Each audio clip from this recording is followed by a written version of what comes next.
जानिए क्यों गांधारी ने पुत्र दुर्योधन को नग्नावस्था में बुलाया अपने समीप। गांधारी महाभारत की एक पात्र है। वो महाराज धृतराष्ट्र की पत्नी थी और प्रमुख खलनायक दुर्योधन की मां थी।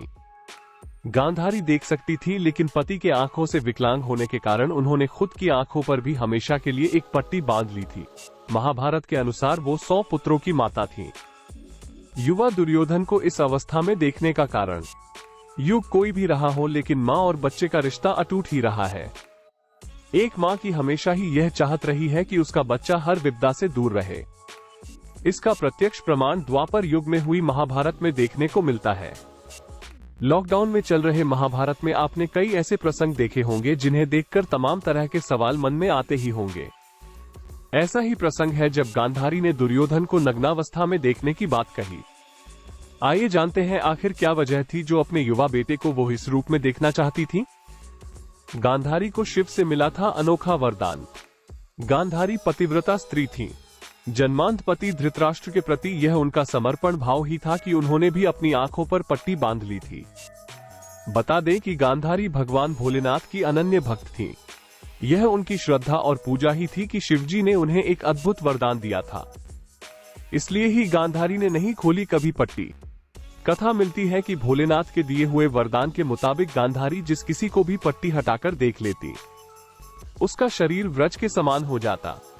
यही वजह थी कि उन्होंने अपनी आंखों पर बांधी हुई पट्टी कभी नहीं हटाई। गांधारी ने जब दुर्योधन को नग्नावस्था में बुलाया, यूं तो गांधारी ने हमेशा ही अपनी आंखों पर पट्टी बांधे रखी, लेकिन जब महाभारत का युद्ध अंतिम चरण पर पहुंच गया, कौरवों के बड़े योद्धा और गांधारी के 99 पुत्र मृत्यु को प्राप्त हो गए, तब गांधारी के मन में पुत्र मोह जग उठा और वह अपने पुत्र दुर्योधन की मृत्यु के भय से डर गई। ऐसे में दुर्योधन को आदेश दिया कि वो गंगा में स्नान करके नग्न अवस्था में ही उसके पास आ जाए। दुर्योधन को ये कैसी सीख दी श्री कृष्ण मुरारी ने। कथा के अनुसार जब दुर्योधन अपनी मां गांधारी के कहे अनुसार गंगा स्नान करके लौट रहा था, तभी गांधारी से मिलकर लौट रहे श्री कृष्ण की नजर दुर्योधन पर गई। श्री कृष्ण सब रहस्य जानकर दुर्योधन से कहने लगे कि बाल्यावस्था की बात और थी, अब वो युवा है, इस उम्र में मां के सामने ऐसे जाना अनुचित है। श्री कृष्ण जानते थे कि अगर दुर्योधन का शरीर वज्र का हो गया तो महाभारत का अंजाम कुछ और हो जाएगा, इसलिए उन्होंने ये दांव चला था। तो ये थी वजह पत्तों को धारण करने की। दुर्योधन ने सोचा कि श्री कृष्ण कह तो उचित ही रहे हैं, तब उसने अपने कमर से निचले हिस्से को पत्तों से ढक लिया। इसके बाद वो माता गांधारी के पास पहुंचा। जैसे ही माता ने उसे देखा, उसका पूरा शरीर वज्र के समान हो गया, लेकिन जो हिस्सा पत्तों से ढका था वो सामान्य रह गया।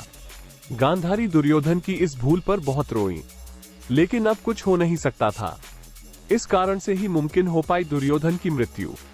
महाभारत के अंतिम युद्ध में दुर्योधन को भीम ने ललकारा और इनके बीच गदा युद्ध हुआ।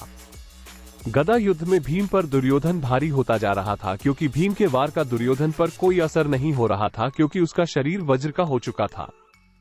ऐसे में श्री कृष्ण ने भीम से कमर पर वार करने को कहा और स्थिति उलट गई। दुर्योधन युद्ध में वीरगति को प्राप्त हुआ।